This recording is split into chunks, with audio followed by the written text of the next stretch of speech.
Morning students, তোমরা নিশ্চয়ই অনেকে শুনেছো যে জিও কয়েন লঞ্চ হয়েছে। এবার এই জিও কয়েন কিন্তু ওই বিটকয়েনের মতো ক্রিপ্টোকারেন্সি ফুললি ফ্লেজেড নয়। কারণ বিটকয়েন যখন তখন তুমি মানিতে কনভার্ট করতে পারো, আইএনআরে বা ডলারে কনভার্ট করতে পারো, কিন্তু জিও কয়েন সেই টাইপের নয়, মানে ক্রিপ্টো কারেন্সি নয়, এটা কাইন্ড অফ ক্রিপ্টো টোকেন বলতে পারো। ওরাও তাই বলছে, ক্রিপ্টো টোকেন।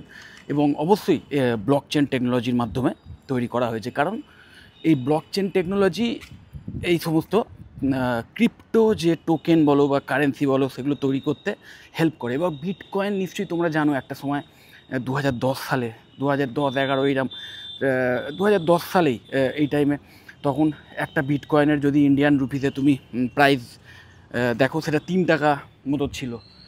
এক্স্যাক্ট প্রাইস মনে পড়ছে না, 3 টাকার মতো ছিল একটা বিটকয়েনের প্রাইস, কিন্তু এখন সেটা প্রায় 80 লাখ টাকার কাছাকাছি চলে গেছে একটা বিটকয়েনের প্রাইস। মানে ভাবো, মানে যে 2010 সালে 3 টাকা ইনভেস্ট করেছিল, সে আজকের 80 লাখ টাকা সেই 3 টাকার বিনিময় পাবে মাত্র 14-15 বছরের একটা ইনভেস্টমেন্টে।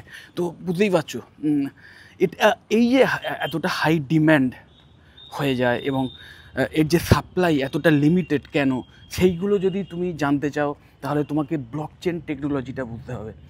যে ব্লকচেন টেকনোলজির মাধ্যম দিয়ে এই সমস্ত ক্রিপ্টোকারেন্সিগুলো তৈরি হয় বা এই সমস্ত ক্রিপ্টো যে টোকেনগুলো তৈরি হয়। এই ব্লকচেন টেকনোলজি বেসিক্যালি যে কোনো ট্রানজাকশান, সেই ট্রানজাকশানের একটা ট্রানজাকশান হলেই সেই ট্রানজাকশানের জন্য একটা ব্লক ক্রিয়েট করে, এবং সেই প্রতিটা ব্লক চেন মারফত রয়েছে। ঠিক একদম লিটারালি ব্লক এবং চেন এইভাবেই, মানে একটা করে ট্রানজাকশান হলে সঙ্গে সঙ্গে একটা ব্লক তৈরি হয়ে গেল, এবং সেই ব্লকের মধ্যে কে কিনেছে, কোন ডেটে কিনেছে, কত প্রাইসে কিনেছে, ইচ অ্যান্ড এভরি তথ্য ওই ব্লকে স্টোর হয়ে যায়। এবার যেটা কিনা এই ডিসেন্ট্রালাইজড একটা নেটওয়ার্কিং সিস্টেমের মাধ্যমে সেটা সমস্ত কম্পিউটারে, যতগুলো কম্পিউটার বা যতগুলো মানে সিস্টেম সেই নেটওয়ার্কে জড়িত আছে, সেই প্রত্যেকটা মেশিনে কিন্তু সেই তথ্য চলে যায়। মানে সোজা কথায়, পরবর্তীকালে যদি কেউ বদমাইশি করে কোনো একটা ব্লক ম্যানিপুলেট করার চেষ্টাও করে, যদিও সেই ম্যানিপুলেট করে ডেটা চেঞ্জ করাটা ভয়ঙ্কর টাফ, কারণ কমপ্লিটলি এনক্রিপ্টেডভাবে থাকে সমস্ত তথ্য, কিন্তু তাও যদি কোনো একটা ব্লককে কেউ ট্যাম্পার করার চেষ্টা করে এবং করে ফেলে, তাহলেও কিন্তু সিস্টেম সঙ্গে সঙ্গে ধরে ফেলবে, কারণ ওই একই জিনিসের তথ্য কিন্তু, সেম ব্লকের তথ্য কিন্তু শুধু একটা কম্পিউটারে নয়, হোল নেটওয়ার্কে ছড়িয়ে আছে। সো একটা জায়গায় ট্যাম্পার হলেই বাকি সবগুলো থেকে সঙ্গে সঙ্গে মানে সিগন্যাল চলে আসবে যে এখানে কিছু একটা গণ্ডগোল হয়েছে এবং ধরা পড়ে যাবে। ওকে, এবং মানে সেটা যে ফ্রড সেটা ধরা পড়ে যাবে, যেটা কিনা আজকের যে সিকিউরিটি, মানে যে বিশেষ করে আমাদের ইন্টারনেট মাধ্যমে যে সিকিউরিটি, সেই সিকিউরিটিটাকে একটা নেক্সট লেভেলে নিয়ে চলে গেছে। কারণ যদি একটা সময় এই ধরো টেলিফোন করার সময় বলো বা ইন্টারনেটের যে লাইন ছিল, সেগুলো অনলি তারের মাধ্যমে আসতো, তো সেই তারের মাধ্যম দিয়ে যদি কোনো ইনফরমেশান আসে, তাহলে মানে সেই ব্যাপারটাকে হ্যাক করাটা একটু টাফ, কারণ তোমাকে অ্যাটলিস্ট ওই তারটা তোমার কম্পিউটারে কানেক্ট করতে হবে, মানে তারের মধ্যে তোমাকে ঢুকতে হবে, এবং তারের মধ্যে দিয়েই তথ্য আদান প্রদান হচ্ছে, কোনো ওয়্যারের মধ্যে দিয়ে তথ্য আদান প্রদান হচ্ছে, বা কেউ কথা বলছে, সেগুলো সব কিছুই ওই তারের মধ্যে দিয়ে হচ্ছে। সেটাকে হ্যাকিং বলো, সেটাকে শুনতে হলে, আড়ি পাততে গেলে, সেটাকে কিছু মানে ওই তার মধ্যে কোনো ট্যাম্পারিং করতে গেলে তোমাকে আগে তারের অ্যাক্সেসটা পেতে হবে, তারের সঙ্গে নিজেকে যুক্ত করতে হবে, যেটা কিনা কাইন্ড অফ একটু টাফ, মানে তোমাকে ফিজিক্যালি সেই তারের সঙ্গে কানেকশান কীভাবে কিছু একটাভাবে করতে হবে। কিন্তু আজকের যুগে যখন সব কিছুই ওয়্যারলেস হয়ে গেছে, বিশেষ করে এই নেটওয়ার্কিং সিস্টেম ওয়্যারলেস হয়ে গেছে, মানে আজকের আমেরিকা থেকে কেউ যখন কথা বলছে, এবার আমার মোবাইলে যখন ফোনে তার ভয়েসটা আসছে, তখন সেই নেটওয়ার্কের যে তরঙ্গ, সেই তরঙ্গটা কিন্তু চারপাশে ছড়িয়ে আছে।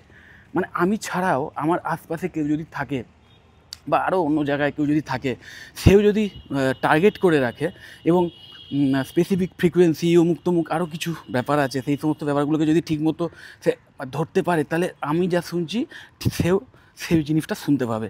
ঠিক সেই রকমভাবে ইন্টারনেটের যে তথ্যগুলো রয়েছে বা টাকা রয়েছে অনলাইনে সবার প্রচুর, মানে সারা ওয়ার্ল্ড ওয়াইড যত ডেটা তার মধ্যে যত ইম্পর্টেন্ট ডেটা বা গোপন ডেটা সেই সব কিছুই আজকের অনলাইনে রয়েছে, ইন্টারনেটে রয়েছে, ইন্টারনেট মাধ্যমে রয়েছে।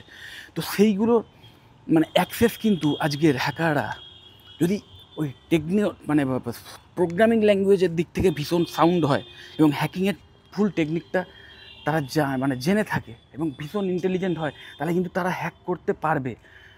আর তারের ব্যাপার নেই যে তার দিয়ে জুড়তে হবে অমুক কম্পিউটারের সঙ্গে অমুক কম্পিউটার, তবেই সেখান থেকে সমস্ত তথ্য পাওয়া যাবে, সেরকম ব্যাপার নেই। টেকনিক্যালি যদি সাউন্ড হয় তাহলে সে পারবে। কিন্তু এই ব্লকচেন টেকনোলজি এমন মানে জিনিস, ওই যেটা বললাম যে শুধু একটা জায়গায় নয়, সব জায়গায় ছড়িয়ে আছে এবং ডিসেন্ট্রালাইজড ওয়েতে আছে, এবং এর মধ্যে খুব হাইলি মানে মানে অ্যাডভান্স লেভেলের যে সমস্ত প্রোগ্রামিং ল্যাঙ্গুয়েজ, যে ল্যাঙ্গুয়েজগুলো কিন্তু ভীষণভাবে সিকিউরড এবং যেগুলো ক্র্যাক করা কিন্তু অত সোজা নয়, ভীষণভাবে এনক্রিপশানের ক্ষেত্রে কাজে লাগে। পাইথন, জাভা, দেন সি হ্যাশের মতো প্রোগ্রামিং ল্যাঙ্গুয়েজ ইউজ করে এই সমস্ত ব্লকচেন টেকনোলজি মানে ব্লকচেন টেকনোলজিতে এই সমস্ত প্রোগ্রামিং ল্যাঙ্গুয়েজ ইউজ হয়। সো বুঝতেই পারছো সিকিউরিটির ক্ষেত্রে একটা নেক্সট জেন লেভেলের ব্যাপার এসে গেছে, এবং যে কারণে ভীষণ সিকিউরিটি সিস্টেমটাও কিন্তু এই সমস্ত বিটকয়েনের এত হাই প্রাইজের একটা বড় কারণ।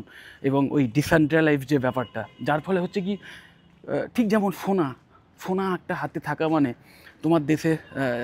তোমার দেশের যে কারেন্সি, কোনো দেশের কারেন্সি যদি তোমার হাতে থাকে সমমূল্যের, যদি সোনা তোমার হাতে থাকে, তাহলে কিন্তু সেই সোনার মূল্য কিন্তু ভবিষ্যতে আরও বেশি বাড়বে। কারণ কি, তোমার দেশের সেই কারেন্সির মুদ্রাস্ফীতির কারণে তার ভ্যালুটা কমবে, এসব তো আছেই।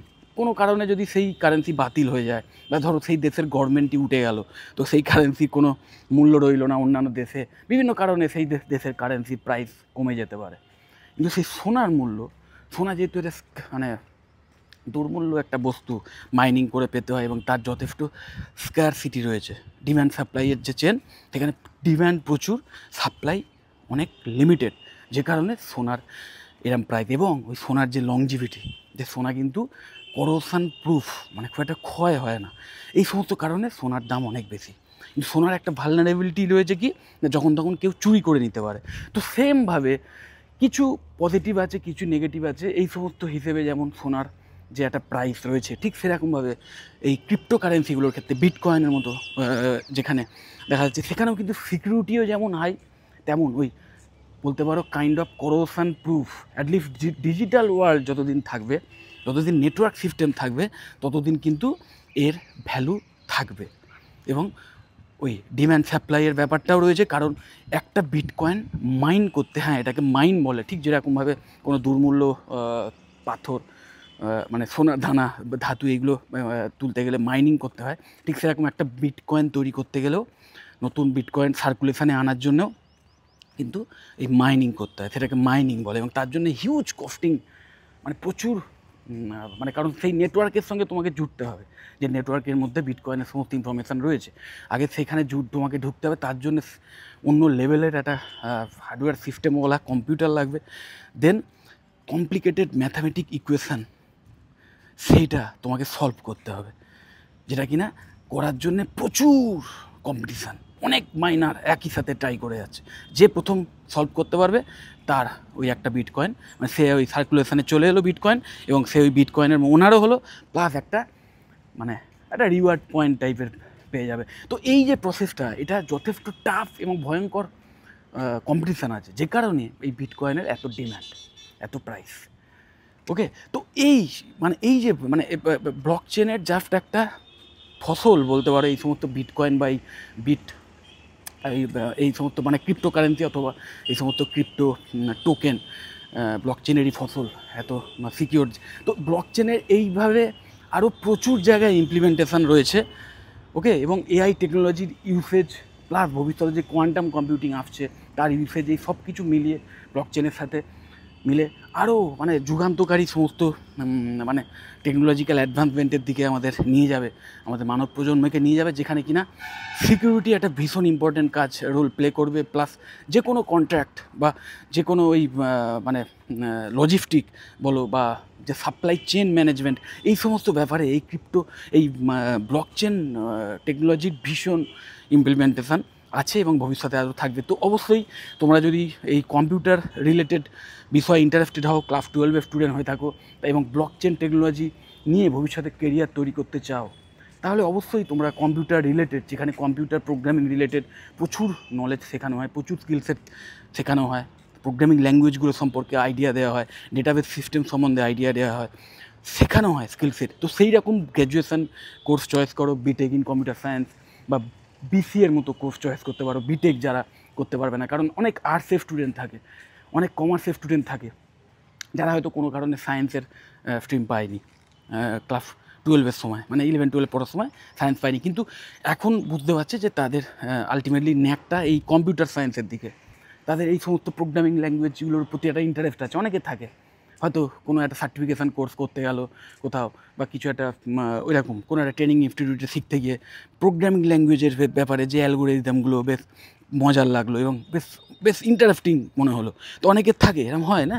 তো যদি আর্টস বা কমার্সের স্টুডেন্টও হয়ে থাকো এবং সেক্ষেত্রে এই প্রোগ্রামিং ল্যাঙ্গুয়েজকে নিয়েই সফটওয়্যার ডেভেলপমেন্টের টেকনিক শিখতে চাও বা এই সমস্ত ব্লক চেন টেকনোলজির মধ্যে ঢুকতে চাও, এই নিয়ে কেরিয়ার তৈরি করতে হবে, তাহলে অবশ্যই তোমাদের কিন্তু বিসিএর মতো কোর্স আইডিয়াল হবে।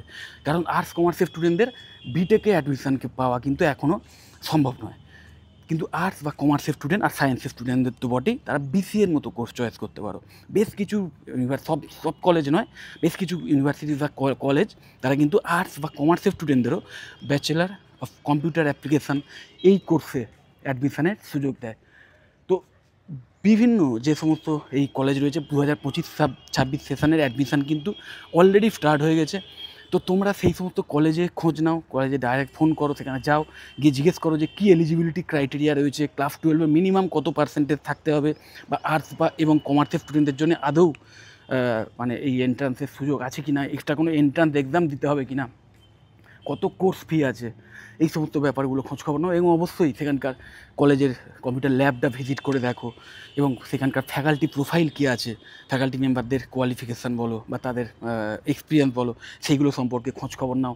সেই কলেজে প্লেসমেন্ট ড্রাইভের আয়োজনগুলো হয় কিনা বা বিভিন্ন কোম্পানির সঙ্গে টাই আপ আছে কিনা, সেগুলো সম্পর্কে খোঁজখবর নাও। কারণ ভালো এমন অনেক কলেজ আছে যে কলেজ কিন্তু হাইলি কোয়ালিফাইড ফ্যাকাল্টি মেম্বারদের মাধ্যমে যেমন তোমার নলেজ দেওয়াটা, মানে তোমার যে স্টাডি সেটার কোয়ালিটি যেমন ভালো প্রোভাইড করাটা এক সিকিউর করে, ঠিক তেমন বড় বড় কোম্পানিকে নিয়ে এসে প্লেসমেন্ট ড্রাইভের আয়োজন করে এবং করে আলটিমেটলি তোমরা যাতে প্লেসড হয়ে যাও, একটা ভালো চাকরি পেতে পারো, সেটাও কিন্তু তারা মানে ফুললি, মানে তাদের দিক থেকে যেটুকু করার সেটা করে, মানে কমপ্লিট প্লেসমেন্ট অ্যাসিস্ট্যান্স দেয়। তো সেই সমস্ত ব্যাপারগুলো তোমার অ্যাফোর্ডেবিলিটির মধ্যে, তোমার কোর্স ফি দেওয়ার ক্ষমতার মধ্যে আছে কি না সেগুলো দেখো, খোঁজখবর নাও। এবং এই সমস্ত ব্যাপারে বা এই সমস্ত কোর্স নিয়ে বা এই সমস্ত কোর্স তোমার করা উচিত হবে কি না, তোমার যে এডুকেশনাল ব্যাকগ্রাউন্ড রয়েছে সেইটা ওয়াইজ বা তোমার যে ইন্টারেস্ট রয়েছে সেই ওয়াইজ এটা এই কোর্স করা উচিত হবে কি না, বা এই কোর্স যদি না করা উচিত হয় তাহলে অন্য কোন কোর্স করলে তোমার জন্য বেটার হবে, বা আরও অন্য কোন কোন ফিল্ড আছে। কারণ শুধু এই একটা ফিল্ড তো নয় ব্লকচেন ডেভেলপমেন্ট, এছাড়া অন্য অনেক ফিল্ড আছে, অনেক ইন্ডাস্ট্রি আছে যেটা ভবিষ্যতে আরও অনেক গ্রো করবে এবং যে ইন্ডাস্ট্রিতে কাজ করতে গেলে অন্য ধরনের স্কিল সেট দরকার। তো সেই সমস্ত ব্যাপারেও যদি কোনো পরামর্শ চাও আমার থেকে, অবশ্যই আমাকে কল বা হোয়াটসঅ্যাপ করতে পারো, আমি তোমাদের হেল্প করে দেবো। যদি মনে হয় ভিডিওটা হেল্পফুল, অবশ্যই লাইক করো, চ্যানেলটা যদি সাবস্ক্রাইব না করে থাকো এক্ষুনি সাবস্ক্রাইব করো, আর ভিডিওটা যতটা পারো শেয়ার করে দিও। টাটা।